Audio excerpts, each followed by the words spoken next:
Hello everyone and welcome back to my channel. It's Christina from Our Wood Home. As you can tell from the title of this video, we're going to be making pineapple tea today. This is a pretty simple tutorial and it's a great way to use up something that you may previously have just thrown in the garbage or the compost. To start with, you're going to need a ripe pineapple.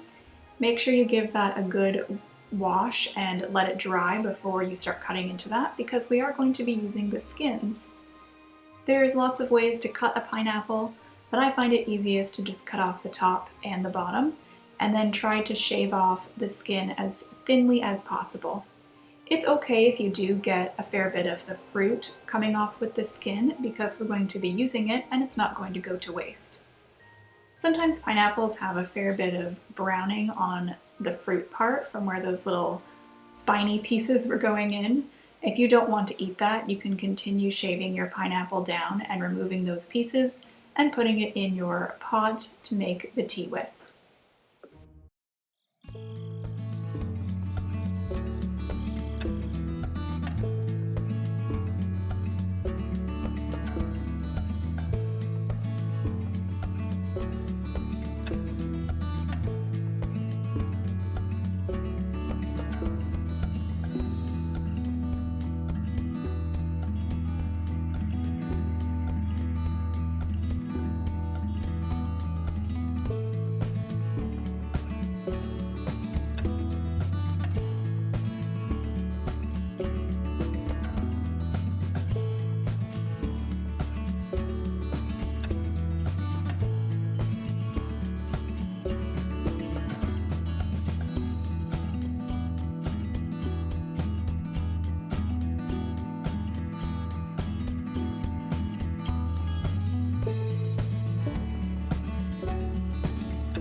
Now that we have only the fruit remaining, we need to cut that away from the core.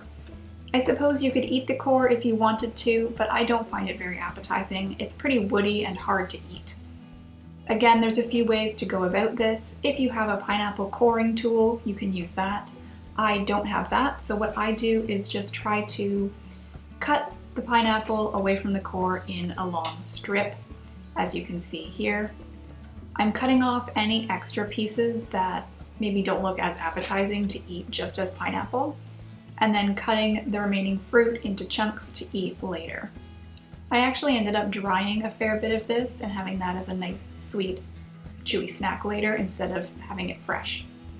But you'll just continue cutting around the whole fruit using a long, sharp knife, making sure to get as much of the fruit away from the core as possible. And again, it's okay if you end up taking off too much fruit or leaving too much fruit around the core because we're going to be using that, so it's not going to waste.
Pineapple is definitely sticky, so make sure you have a damp cloth or a sink nearby to dry off your hands.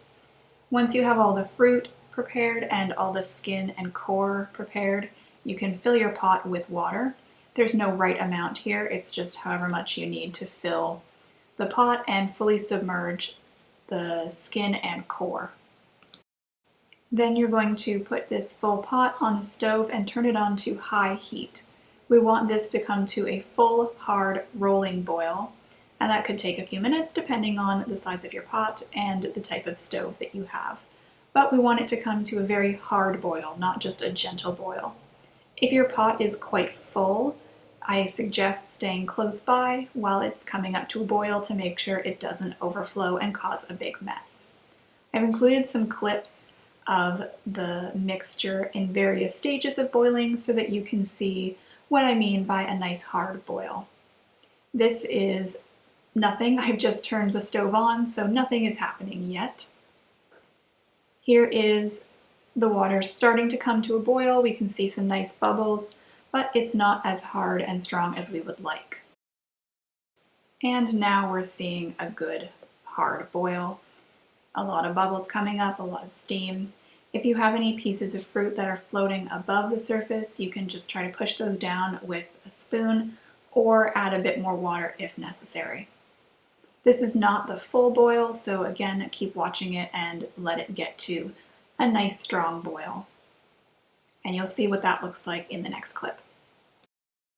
This is our nice strong boil. Look at that thing go.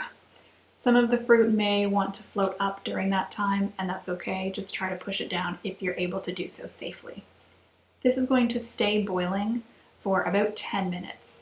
At that point, you'll turn the heat either down to a simmer, or if you want to, you can just turn it right off and put a lid on and let it sit for as long as you'd like. The longer it sits, the stronger the flavor is going to get, so I will sometimes let this sit all day or even overnight if possible.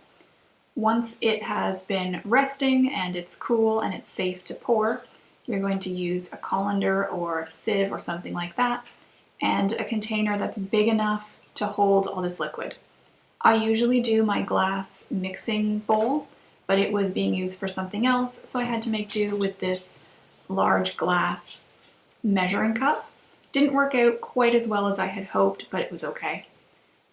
You will find that there's a fair bit of sediment and grit and that kind of thing in the pineapple tea.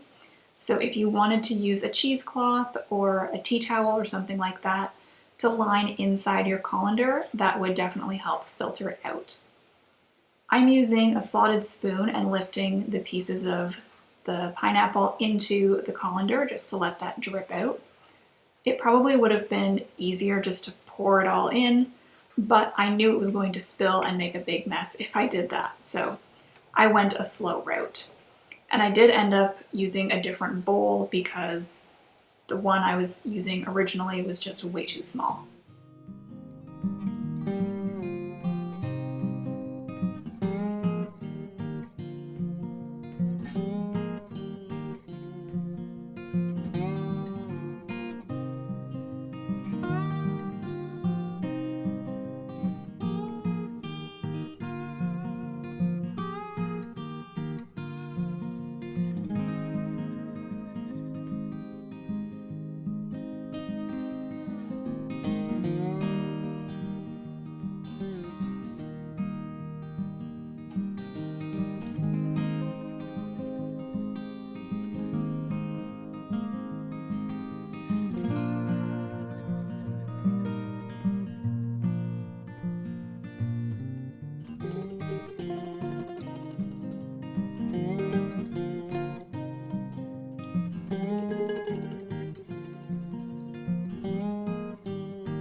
Once you're finished straining that, you can let it sit for a while just to make sure all the juices are coming out. And you can even press on the fruit gently to help release the juices further. I usually leave mine for a few hours or again overnight if possible. Here's what that looks like, just hanging out, dripping, and getting all that juice out. And here's what the juice looks like at the end. It's pretty cloudy because I didn't strain it, but that's okay. But it has this really nice pale yellow golden color. I am not a fan of this drink just because I don't find it very strong, but my husband quite enjoys it. He said it's really nice and refreshing, and it's a great springtime or summertime beverage. You could even mix it with other types of juice or maybe some carbonated water, or use it with a brewed tea for an extra special iced tea fruity drink. I hope that you enjoyed this little tutorial. If you've ever had pineapple tea, let me know, and if you have not had it but would like to try, also let me know. And if you see anything else that you like on my channel, I hope that you consider subscribing. Thank you so much and have a great rest of your day.